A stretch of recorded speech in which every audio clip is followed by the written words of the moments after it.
Good news is no news. That's the message most journalists want to give us, and that's a dramatic mistake. I'm Charles Groenhuizen. I'm 65. I've been a journalist for over 40 years. We have to realize that journalism is like a mirror. Our viewers, our readers look in this mirror and they're supposed to see the world as it is. And they don't. They see a mirror which is fogged up. It's always the negative side of life. And I try to correct that mistake a teeny tiny little bit. What I try to do as a journalist now is give more a long-term perspective. What I see on TV all the time is a lot of noise, breaking news. I like to focus on silent revolutions, but they are extremely important, but long-term. I'm an optimist because I look at facts. Think about the decline in extreme poverty. It's unbelievable what we accomplished in the last 25, 30 years. More than 100,000 people every day who come out of extreme poverty. Think about child mortality. Think about average life expectancy.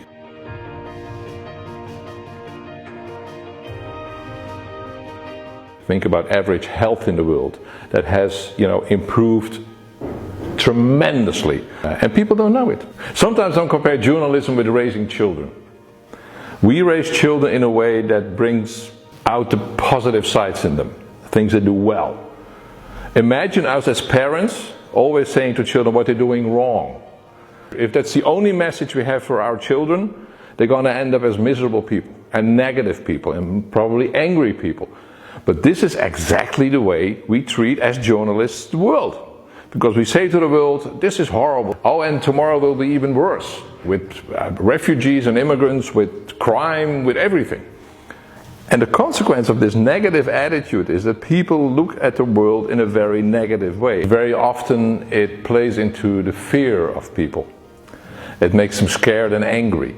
So it's not just saying journalism is so negative, it has huge consequences for society and for political choices. The basic difference I have with a lot of my colleagues, they tend to amplify the bad stuff in the world. I would go for the opposite, amplify the good without forgetting the bad. There's some huge issues, of course, and challenges. Think about the climate crisis, immigration, inequality. But at the same time, the progress in so many fields is unprecedented. When it comes to education, when it comes to our basic human rights, sexual orientation for women, for children, and people don't realize it. If you steer it away from the negative focus and steer towards a more positive, more constructive way of looking at things, I think journalism could make a better world. The problem is, journalists don't consider it to be their basic task to make the world better. And maybe there is the basic difference of opinion I have with a lot of my colleagues. Yes, we are here to make a better world. People should realize that being pessimistic about the world is a choice, but optimism is a choice as well. It gives more energy, and eventually, with that kind of energy, we can make a better world for ourselves, for our children, our grandchildren.